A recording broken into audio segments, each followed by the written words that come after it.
네, 그럼 시작하겠습니다. 네. 안녕하세요. U2 모바일 렌더링 예품계 죄라면 대역 죄인 세션을 맡은 엔진 프로그래머 이상우라고 합니다.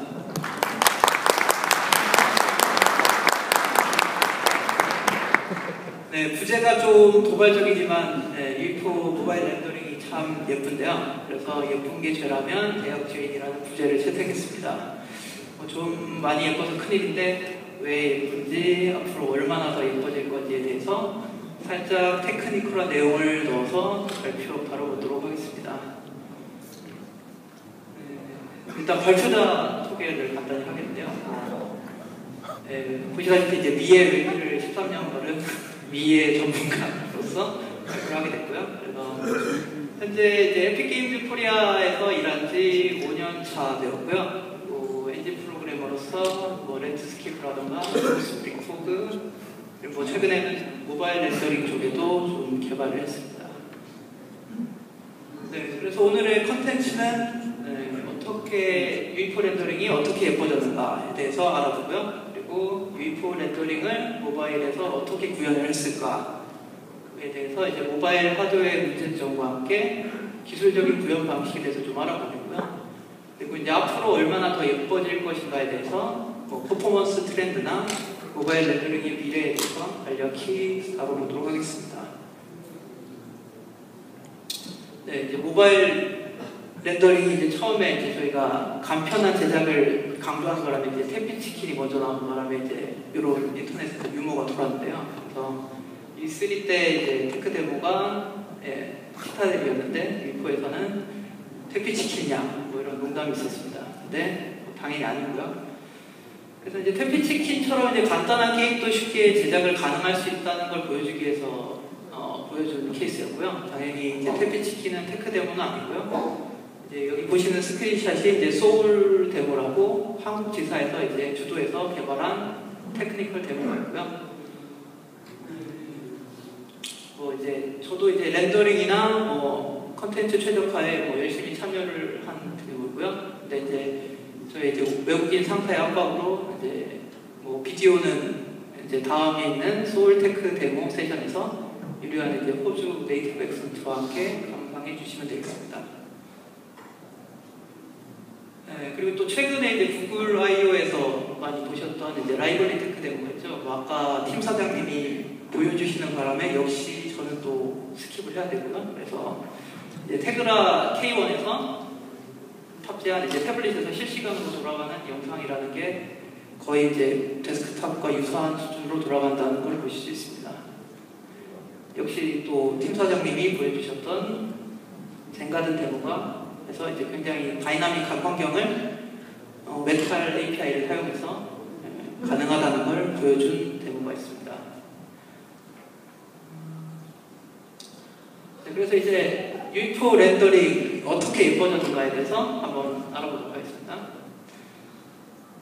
이제 굉장히 많은 변화가 있었는데요. 이제 그리고 여기서 하나 짚고 넘어갈 것은 예쁘다는 말이 이제 미학적으로 예쁘다는 이제 좀 기준이 모호한 그런 말이 아니고요. 이제 물리적으로 얼마나 정확하게 렌더링이 되는가에 대해서, 그러니까 물리적으로 정확할수록 예쁘다는 표현을 쓰고 있습니다. 그래서 예뻐지기 위해서 이제 U2에서 여러 가지 선택을 많이 했는데요. 근데 제일 중요한 차이를 꼽자면 이제 아무래도 피지컬리 베이스드 쉐이딩 모델을 채용을 해서 더 예쁜 스페큘러 디스트리뷰션이랑 더 예쁜 지오메트릭 섀도잉, 더 예쁜 프레넬, 그리고 더 예쁜 이미지 베이스드 라이팅을 사용을 해서 굉장히 이제 상용 렌더러와 유사한 퀄리티를 내고 있습니다. 이제 또 이제 이 쉐이딩 모델의 적용을 통해서 이제 굉장히 장점이 이제 금속 재질에서 플라스틱이나 고무 같은 이제 다양한 재질을 메탈릭이나 러프니스 같은 이제 직관적인 수치를 통해서 이렇게 쉽게 조절을 할 수 있고요. 보신 대로 이제 다양한 쉐이딩 효과를 쉽게 컨트롤할 수 있게 되었습니다. 그리고 일단 또 라이팅이 이제 물리 기반으로 바뀌면서 에너지 보존 법칙에 따르는 인버스 스퀘어드 프로프를 사용을 해서 더 정확한 라이팅이 가능해졌고요.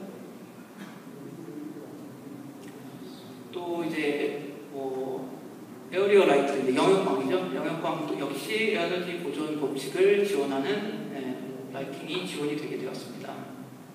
그래서 이제 이런 것들을 토대로 해서 이제 보시는 이렇게 굉장히 아름다운 하이 퀄리티의 장면이 제작이 되었고요. 이거는 이제 케이블 데모라서 받아보신 분들은 실제로 보실 수 있죠.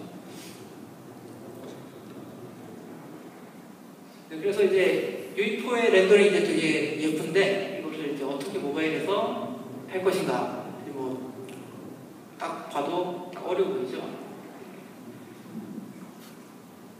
네, 다양한 문제점이 있습니다만 이제 제 문제점이 이제 모바일 GPU가 굉장히 하드웨어가 구현 방식이 좀 되게 다양해서 이제 춘추전국 시대라고 할 수 있죠. 그래서 뭐 크게 이제 타일 베이스드랑 논 타일 베이스드가 있고요. 타일 베이스드는 이지텍이나 퀄컴 쪽, 퀄컴 쪽은 사실 두 가지 다 모두를 다 지원을 하고요. ARM 쪽에서 많이 쓰고요. 디렉트는 이제 뭐 엔비디아나 뭐 인텔 쪽에서 PC와 똑같이 유사한 방식으로 렌더를 하고 있고요.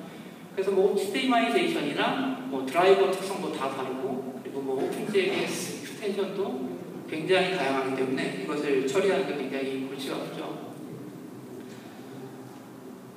그래서 뭐 간략히 예를 들어드리면 이제 타일 베이스드 GPU 관련해서 설명을 드리면, 이제 이미지텍 파워 VR 계열에서는 히든 서피스 리무벌이라는 기능을 하드웨어에서 지원을 합니다.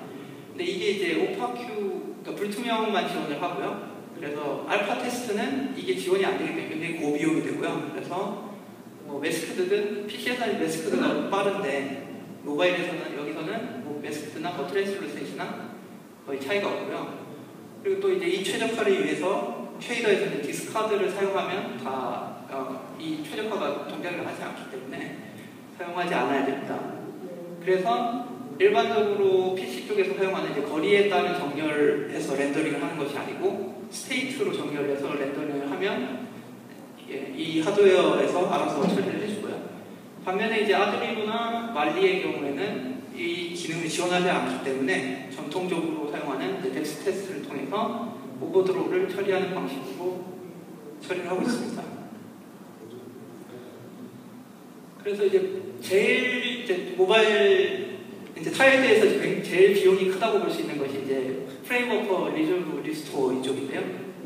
굉장히 프레임 버퍼 오브젝트를 변경을 할 때마다 굉장히 부하가 많이 걸리는데요.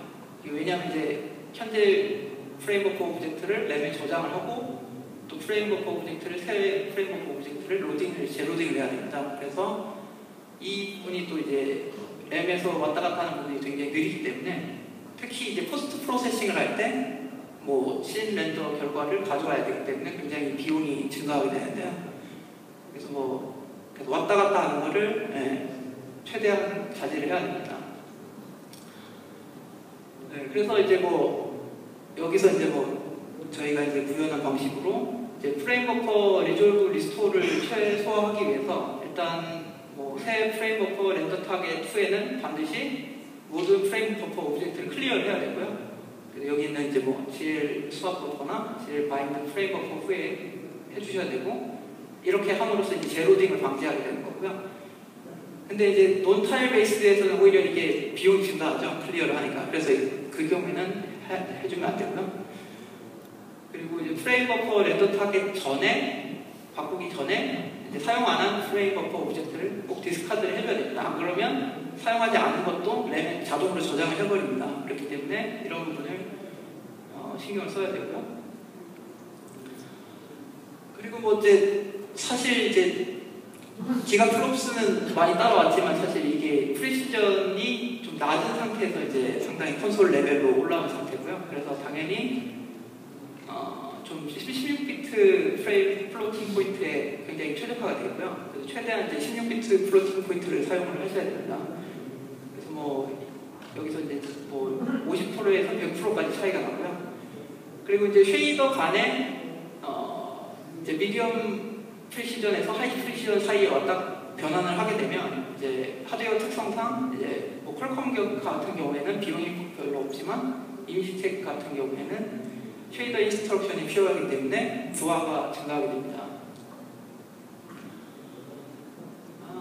그리고 또 모바일 특징이 이게 PC 쪽 굉장히 예전 하드웨어에서도 있던 특성이긴 한데 이제 일단 텍스처 샘플링이 굉장히 고비용이기 때문에 텍스처 좌표나 뭐 좌표를 이제 다른 텍스처 패치의 결과를 이용해서 변경을 하게 되는 경우, 뭐 많이 쓰시는 뭐 픽셀 쉐이더에서 텍스트 UV를 변경하거나 이렇게 되면 디펜던시 텍스처 패치가 됩니다. 그래서 이 부분에 대해서 이제 굉장히 퍼포먼스 저하가 생기고요. 그래서 디펜던시가 당연히 많으면 많을수록 비용이 증가하게 됩니다.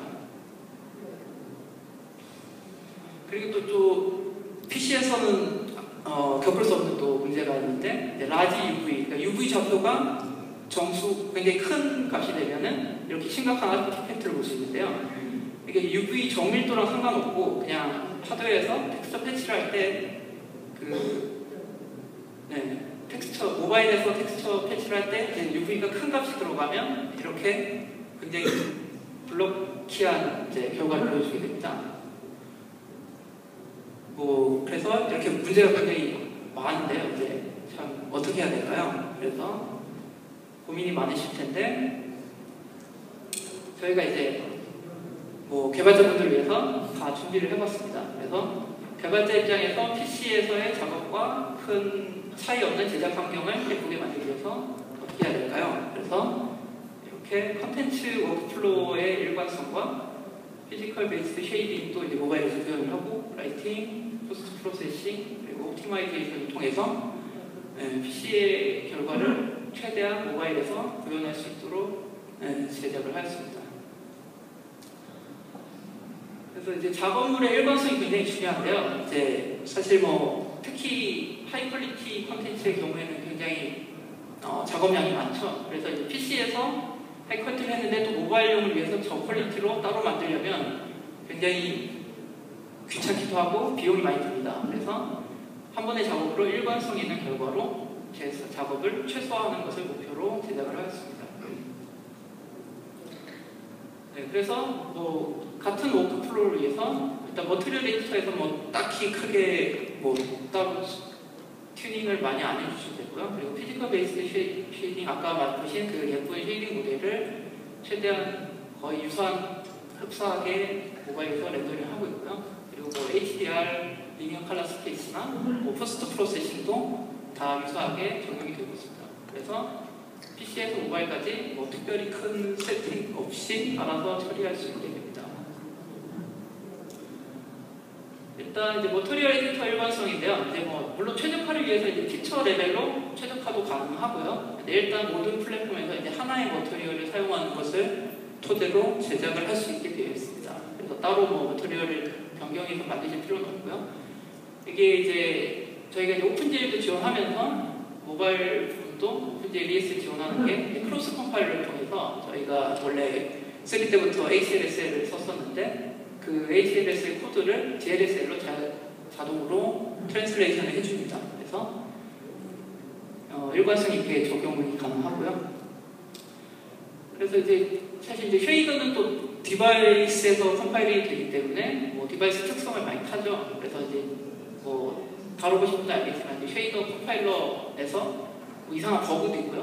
뭐 그게 또 펌웨어 업데이트 되고 뭐 디바이스 이제 드라이버 업데이트 될 때마다 변경이 되는데 그래서 이제 쉐이더 컴파일러 버그를 저희가 이제 최대한 이제 최신 버전에 맞춰서 항상 GLSL로 트랜슬레이션 할 때 회피를 해드리고요.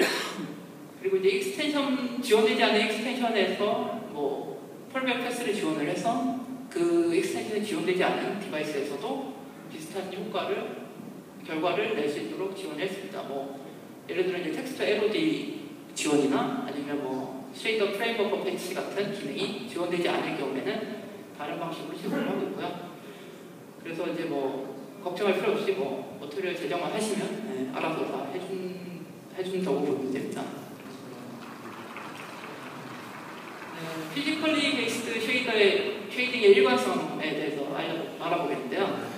PC와 같은 머티리얼 모델을 사용을 하고 있고요. 그래서 물론 이제 모바일을 위해서 좀 최적화를 했는데 이제 엔바이러먼털 BIDF에서 이제 저희가 텍스처 샘플링하는 부분을 이제 고비용이기 때문에 텍스처 샘플러를 유사한 피팅 매스로 바꿔서 ALU만 사용해서 제작을 했고요.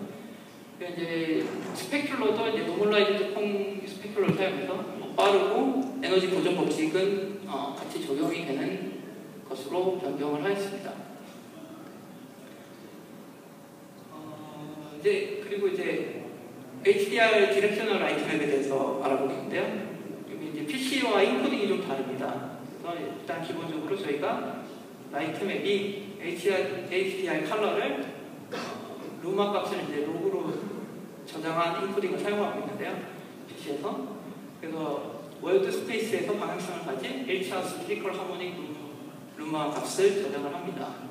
모바일에서는 이제 텍스처 샘플러를 줄이기 위해서 이제 텍스처 한 장으로 묶고 있고요. 그래서 이제 모바일과 이제 PBR PC 컴프레션에 최적화를 했는데요. 이제 DXT5랑 다르게 모바일 인코딩에서 이제 알파가 따로 압축이 불가능한 경우가 많은데요. 그래서 PC와 동일하게 인코딩이 불가능합니다. 그래서 PC에서는 이제 여기 루마 값을 RGB 값을 루마 값으로 나누는 값과 이제 로그 루마 값을 알파에 저장해서 이렇게 저장을 했었는데요. 그게 불가능하기 때문에 이제 알파를 사용하지 않고 로그 루마를 곱한 값으로 인코딩을 하게 됩니다. 그래서 거의 유사한 결과를 보여주고 있고요. 네, 지금 보시는 장면은 이제 쓸 때 쓰신 분들 알겠지만 이제 사이드 디스턴스 필드 섀도우라고 이제 섀도우 트랜지션까지 거리를 저장한 것을 통해서 이렇게 이제 실루엣이 굉장히 깔끔하게 나오고요. 이 스크린샷은 이제 안티알리에싱이랑 그레이, 뎁스 오브 필드, 블룸, 그리고 이제 필름을 통해서 이제 흑백 부분에 대해서 컨버전을 사용하고 있고요. 모바일 쉐이더로 렌더링한 결과입니다. 그래서 이제 디렉셔널 라이트랑 사이드 디스턴스 필드 섀도우를 통해서 이렇게 그리고 이제 모바일에서 특징은 이제 라이트가 일단 다이나믹 디렉셔널 라이트 하나를 적용하고 있고요. 다른 이제 섀도우나 라이트는 이제 라이트 맵이 저장된 거를 사용하고 있습니다. 네, 그리고 이미지 베이스드 라이팅인데요. UV4에서 제일 큰 특징 중 하나라고 할 수 있죠. 그래서 이제 불꽃에 대한 이 스페큘러나 반사광을 보시면 굉장히 물리적으로 정확하게 표현되고 있는데요. PC와 똑같이 이제 러프니스 기반 민맵 선택을 하고 있습니다. 그래서 산란 효과를 민맵 단계로 유사하게 표현을 하고 있고요. 이 부분은 이제 PC와 동일하고요. 그래서 PC에서는 이제 플로팅 포인트 16비트로 그냥 이미지 베이스드 큐브맵으로 캡처를 사용을 하고 있는데 이게 이제 모바일에서는 또 비용이 크기 때문에 그리고 플로팅 포인트 16비트를 지원 안 하는 경우가 많아서 이제 RGBM이라는 다른 인코딩, 디코딩을 사용을 해서 저장을 하고 있고요. 디코딩이 빠르기 때문에 이 방식을 채택을 했습니다. 그래서 이제 PC에서 그리고 아시다시피 이제 큐브맵 리플렉션 캡처 여러 개에 대해서 여러 큐브맵을 블렌딩을 해서 시차 보정을 하는데요. 이제 모바일에서는 그게 이제 부하가 크기 때문에 이제 한 오브젝트마다 무한한 거리의 큐브맵에 대해서 사용을 하게 됩니다. 그래서 보시면 이것도 이제 모바일 렌더로 렌더한 결과인데요. 이게 리플렉션이 되게 잘 살아있죠. 그래서 PC와 크게 차이 없는 유사한 결과를 보여주고 있습니다. 네, 모바일 포스트 프로세싱 파이프라인이 굉장히 복잡한데 여기 보시면 딱 봐도 복잡한데 이게 왜 그러냐면 이제 PC와 달리 이제 리졸빙을 굉장히 아껴야 되기 때문에 프레임 버퍼 오브젝트의 리졸브를 최대한 줄이기 위해서 그리고 다른 결과 값에 대해서 최대한 많이 같이 공유를 하기 위해서 이렇게 최적화를 했고요. 네, 모바일 뎁스 필드도 PC랑 거의 유사하게 지원이 되고요. 초점 메뉴 두 개 있어서 이제 가까운 기호F와 먼 기호F를 둘 다 지원을 하고 있습니다. 그래서 이제 모바일용 알고리즘을 조금 최적화를 위해서 따로 적용을 했고요. 그래서 리어 DOF에서 딜렉션을 할 때 이제 4분의 1, 4분의 1 레졸루션으로 사용을 하고 이제 배경에 붙이기 위해서 이제 보케를 사용하고 있고요. 또 2분의 1, 2분의 1에서 이제 DOF 블러를 걸게 됩니다. 그래서 최종 패스인 이제 톤 매핑, 필름 톤 매핑 하는 패스에서 이제 풀 해상도로 적용을 하고 있고요. 그래서 이제 DOF가 중요한 게 이제 카메라 초점 바뀔 때마다 이제 트랜지션이 자연스러워야 되는데 그걸 위해서 이제 최고급 블러 샘플을 풀 해상도에서 추출하고 있습니다. 여기 보시면 알겠지만 이게 확대한 사진인데요. 그래서 확대한 것에서 봐도 알고리즘에서 이제 저기 초점면이 트랜지션 되는 부분이 되게 포커싱 변화가 되게 자연스러운 걸 보실 수 있고요.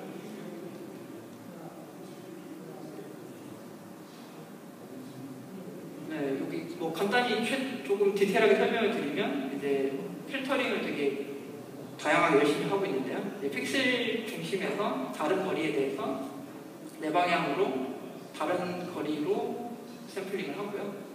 살짝 중심을 벗어나면서 이제 16개의 절반 해상도의 특색을 커버하고 있습니다.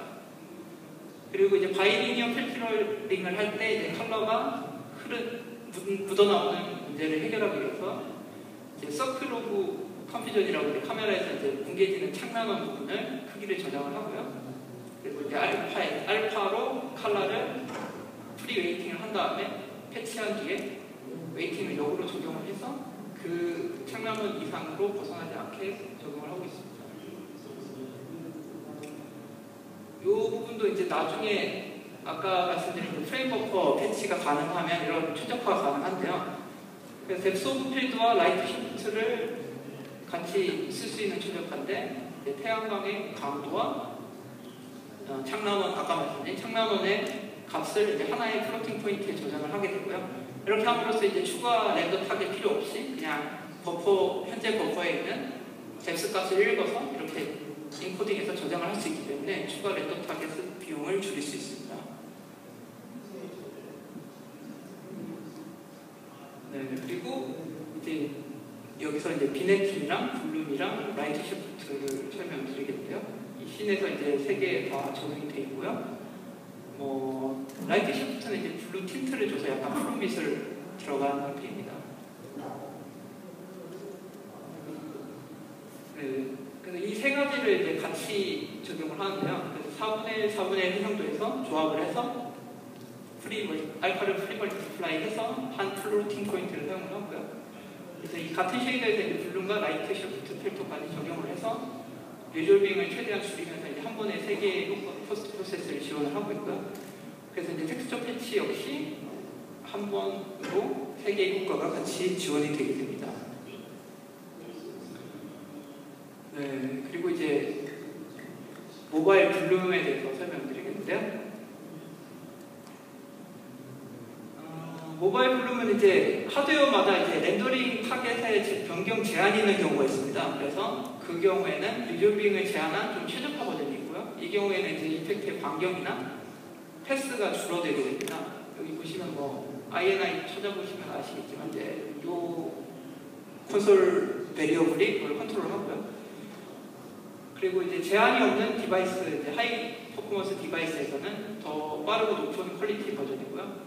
이제 차이점은 이제 텍스처 샘플러가 비싸기 때문에 이제 보통 PC에 사용하는 2패스 가우시안 대신에 그냥 1패스에서 최대한 고급 샘플링을 해서 적용을 하는 방식으로 제작을 했습니다.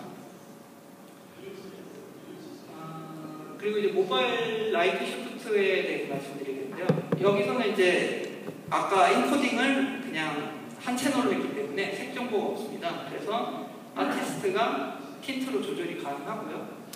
RGB에는 블룸색을 저장하고 있고 A에서 이제 라이트 시프트 강도를 저장함으로써 한 렌더 타겟으로 적용이 되고요.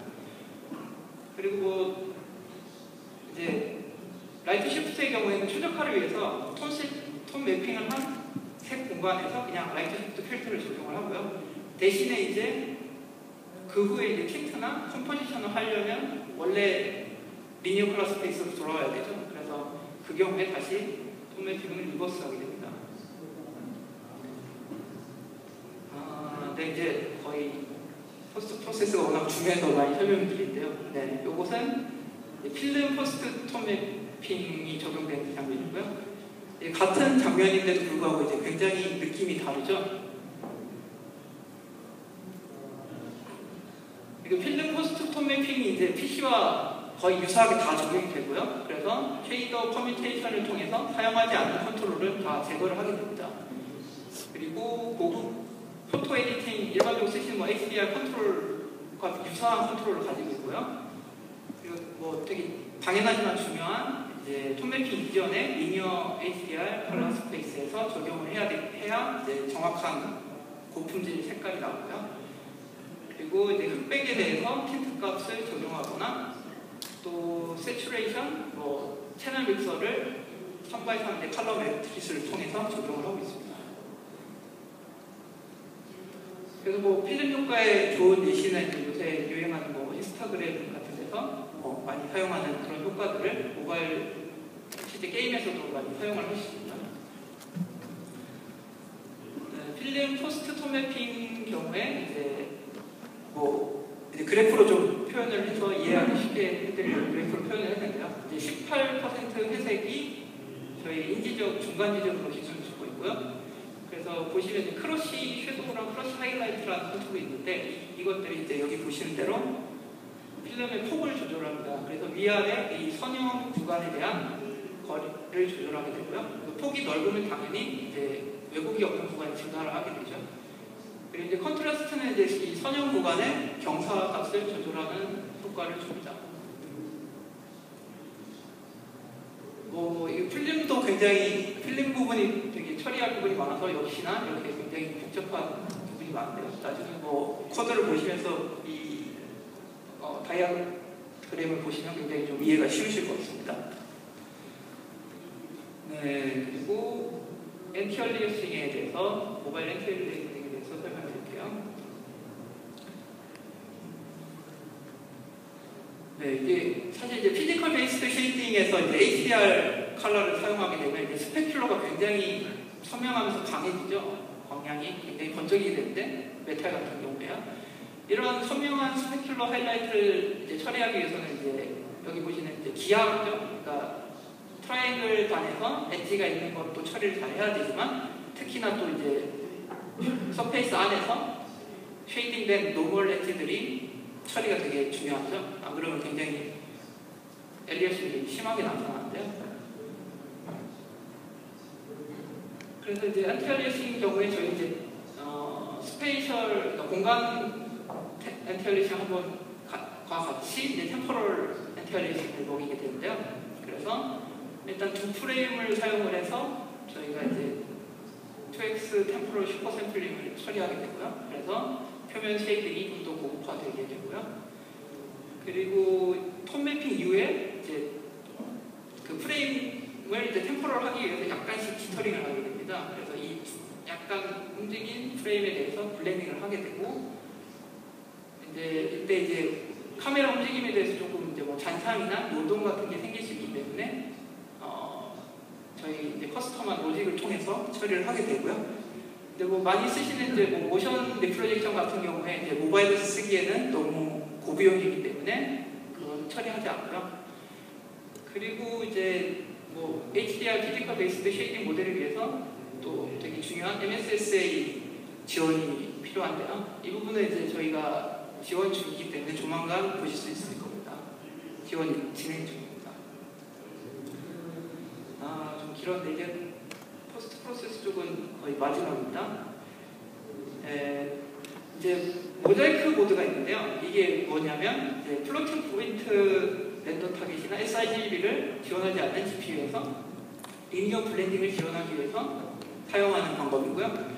그래서 이렇게 모자이크 패턴을 통해서 저희가 이제 그 리니어 프레임 버퍼를 시뮬레이션해서 처리를 하게 되고요. 물론 이제 이 모드에서는 어느 정도 제한이 있어서 포스트 프로세스가 톤 매핑과 안티얼리어싱만 지원하게 됩니다. 또 확대샷인데요. 여기서 보시면 여기가 이제 모자이크 패턴을 사용한 렌더링한 결과인데요. 사실 보시면 이제 여기 메탈 재질 부분에서는 거의 티가 안 나고요. 반면에 이제 유일하게 티가 날 부분은 이제 저 검은 엣지 부분, 대각선 사선 부분인데요. 저 부분은 조금 이제 모자이크 패턴이 보일 수 있지만 일반적으로는 거의 보시다시피 크게 차이를 느낄 수 없을 만큼 괜찮은 퀄리티를 보여줍니다. 그리고 이제 아까 말씀드린 이제 쉐이더 프레임워크 패치를 지원하는 하드웨어에서는 좀 더 다양한 옵티마이제이션 많이 할 수 있는데요. 이 엑스텐션을 지원할 경우에는 현재 백그라운드 픽셀을 공짜로 읽을 수 있습니다. 그래서 뭐 컬러 블렌딩을 원하시는 대로 커스텀하게 변경을 하시거나 아니면 이제 깊이 값으로 블렌딩을 해서 이제 파티클과 월드 지오메트리 간의 부드러운 인터섹션을 표현하실 수 있고요. 그리고 뭐 이제 사실 이제 저희 PC 버전에서 디퍼드 쉐이딩을 쓰는데 모바일에서는 아직 포워드 쉐이딩을 쓰고 있습니다. 근데 장기적으로는 이게 지원되는 하드웨어에서는 뭐 디버퍼 리졸빙을 안 할 수 있기 때문에 그래서 디퍼드 쉐이딩도 가능할 수 있게 됩니다. 여기 보시는 게 이제 저희 EDK에서 개발한 서울 테크데모 한 장면인데요. 저기 폭포를 보시면 돌과 파티클이 자연스럽게 블렌딩 되는데요. 뭐 프로퍼티 이름은 이제 뎁스 바이어스죠. 이것이 이제 프로그래머블 블렌딩을 통해서 뎁스 값으로 블렌딩을 한 효과입니다. 네, 그리고 아까 말씀드린 이제 디펜던트 텍스처 패치를 제거하기 위해서 이제 저희가 커스텀 UV라는 것을 추가를 했고요. 그래서 UV 코디네이트를 버텍스 쉐이더에서 계산하는 방식으로 처리를 하고요. 이 픽셀 쉐이더에서는 이제 그래서 UV를 변경하지 않으시고 그냥 인터폴레이션 된 UV만 사용할 수 있게 됩니다. 이렇게 이제 제작하시면 퍼포먼스도 당연히 뭐 굉장히 향상이 되고요. 그리고 디펜던트 텍스처 샘플링 역시 제거가 되기 때문에 상당히 모바일에서는 굉장히 타일드 베이스드 GPU에서 굉장히 퍼포먼스 향상을 보실 수 있습니다. 그리고 이제 아까 말씀드린 이제 큰 UV 관련해서 처리하는 방식인데요. 특히 이제 랜드스케이프를 모바일에 개발할 때 랜드스케이프가 이제 코드별로 좌표가 이제 0, 1, 2, 3, 4로 증가하게 되는데요. 그래서 좌표가 굉장히 몇천 대까지 커지죠. 그래서 굉장히 거대해질 때 PC에서는 하드웨어 텍스트 샘플러가 뭐 알아서 처리를 해주기 때문에 전혀 문제가 되지 않았지만 모바일에서는 아까 보신 대로 블락이 굉장히 많이 생성이 됩니다. 그래서 랜드스케이프 레이어 코디네이트에 이제 처리를 해서 적용을 했고요. 머티리얼 노드를 일반 UV 노드가 아닌 랜드스케이프 레이어 코디네이트를 사용을 하시면 알아서 처리를 해주고요. 처리 방식은 이제 카메라의 월드 스페이스 위치 기준으로 노멀라이즈를 해서 자연스럽게 근처에 있는 것은 이제 UV 적도가 굉장히 줄어들게 돼서 그 블록 현상이 완전히 사라지게 됩니다. 그래서 아까 보신 장면과 달리 이제 서울 테크데모에서 사용하는 랜드스케이프인데요. 이렇게 모바일에서도 PC와 같이 예쁜 랜드스케이프 쉐이딩을 보실 수 있습니다. 그리고 아까 말씀드린 이제 오파큐 드로우 오더링에 대해서 잠깐 설명을 드리면 아까 이미지 태그의 경우에 그 히드 서페이스 리무벌이기 때문에 약간 그 플랫폼만 처리가 약간 다른데요. 그래서 모든 플랫폼에서 일단 기본적으로 머터리얼을 그룹으로 묶어서 드로우를 하고요. 그래서 이제 스테이트 체인지를 최소화하게 됩니다. 그 다음에 이미지 태그의 경우에는 이걸로 끝이고요. 근데 이미지 태그이 아닌 경우에는 스카이박스를 마지막에 그리거나 그룹을 거리로 정렬을 하고 그룹 내부를 거리로 정렬을 하게 되면 이제 보시는 것 같이 저희가 특정 디바이스에서 측정한 대로 이렇게 굉장히 프레임별로 많은 시간을 세이브하실 수 있고요. 또 이제 모바일에서 특히 해상도가 굉장히 요새 올라갔기 때문에 퍼포먼스가 굉장히 해상도에 대해서 차이가 많이 나게 되고요. 예를 들면 이제 어떻게 비슷한 GPU를 가진 모바일 폰에서는 0.7 메가픽셀밖에 안 돼서 픽셀별 밀리세컨당 4.7 픽셀을 가져올 수 있는데 이게 태블릿에서는 3.1 메가픽셀이 되면서 0.9밖에 안 되는 굉장히 상당히 낮아지는 퍼포먼스를 볼 수 있고요. 이게 예전 세대 콘솔과 비교하면 예전 세대 콘솔이 2.1 메가픽셀에서 3.9 정도 측정이 되는데요. 그래서 사실 이제 0.7 메가픽셀인 폰에서는 어떻게 보면 이제 전 세대 콘솔보다 좀 나은 퀄리티를 보여주고 있는데요. 이 부분은 이제 R 모바일 콘텐츠 스케일 팩터라는 거를 통해서 저희가 최대화를 위해서 처리를 하고 있고요. 그래서 이제 이 모든 기술을 다 합쳐서 모바일에서 어떤 결과를 보실 수 있는지 잠깐 스크린샷으로 보여드리겠습니다. 이것도 역시 이제 저희 소울 테크 데모이고요. 뭐 동그란의 효과나 저기 밝은 부분 같은 부분이 굉장히 잘 표현이 되어 있죠. 이 부분은 이제 아까 말씀드린 폭포 부분이 자연스럽게 트랜지션이 되고, 뭐 PC와 비교해도 뭐 크게 차이가 나지 않는 결과를 볼 수 있습니다. 이제 모바일과 PC 렌더링을 한번 차이를 잠깐 보시면요. 여기서 이제 이거는 이제 PC에서 렌더링한 부분이고요. 모바일에서 렌더링한 결과입니다. 여기서는 이제 DOF를 켰기 때문에 약간 블러링 되는 효과가 있는데요. 이게 보시면 알겠지만, 이제 눈이 좋으신 분들은 눈치를 채셨겠지만 이렇게 약간 리플렉션이 조금 부정확하고 엔티얼리싱이 살짝 부족한 부분이 있습니다만, 뭐 충분히 흡사한 퀄리티를 보여주고 있습니다. 그래서 이제 결론적으로 제가 말씀드린 건 PC 컨텐츠를 모바일에서 옮기실 때 고생하실 필요가 없고요. 그래서 굉장히 쉽게 모바일에서도 비슷한 퀄리티를 낼 수 있습니다. 한 가지 이제 디바이스별로 최적화를 직접 하시고 싶은 분들을 위해서 알려드리면 스케일러빌리티라는 옵션이 있는데요. 저희가 많은 렌더링 관련 옵션을 기기 성능별로 저희가 프로파일링을 해서 다 처리를 하고 있고요. 만약에 각자 프로젝트에서 직접 옵티마이제이션을 하시고 싶으시면 이제 디바이스 프로필 INI에서 이제 다양한 렌더링 콘솔 베리어블을 타겟 디바이스에 맞게 조절하는 부분인데요. 이 부분을 원하시는 이제 타겟 디바이스에 맞춰서 렌더 옵션을 바꾸시면 되고요. 프로젝트에 맞게 디폴트 디바이스 프로필에서 변경을 하시면 됩니다. 그리고 스케일러빌리티 INI에서 이제 뭐 여러 가지 이펙트에 대해서 퀄리티별로 붙고 있는데요. 이 부분도 이제 참고하시고, 만약에 해당 퀄리티에는 좀 더 투입을 하시고 싶으시면 뭐 이 부분을 변경을 하시면 됩니다. 여기 있는 거는 뭐 안티알리어싱 퀄리티나 섀도우 퀄리티나 포스트 프로세싱 퀄리티나 이펙트 퀄리티가 다 묶여 있고요. 세부적인 조절은 다 세팅이 따로 하실 수 있습니다. 그래서 미리 설정되어 있는 세팅으로 쉽게 다양한 디바이스 대응이 가능합니다. 그래서 이제 뭐 마지막으로 이제 모바일 렌더링의 미래에 대해서 간략히 말씀을 드리면, 이제 앞으로 얼마나 더 넓어질 수 있을 것인가에 대해서 한번 알아보겠습니다. 네, 차세대 모바일 하드웨어가 이제 뭐 당연히 예상하시는 대로 뭐 피처나 퍼포먼스에도 굉장히 큰 향상이 있을 거고요. 오픈GL ES랑 뭐 직접 오픈GL을 지원하는 디바이스도 나올 거고, 그리고 다이렉트X도 이제 뭐 10을 넘어서 11, 12까지 지원을 하게 될 거고요. 뭐 이미 많이 따라왔지만 이제 기존 콘솔인 엑스박스 360이나 플레이스테이션 3와 거의 유사한 퍼포먼스를 가지게 되고요. 기가플롭이 뭐 300이 넘게 되고 대역폭도 26기가비트를 넘게 됩니다.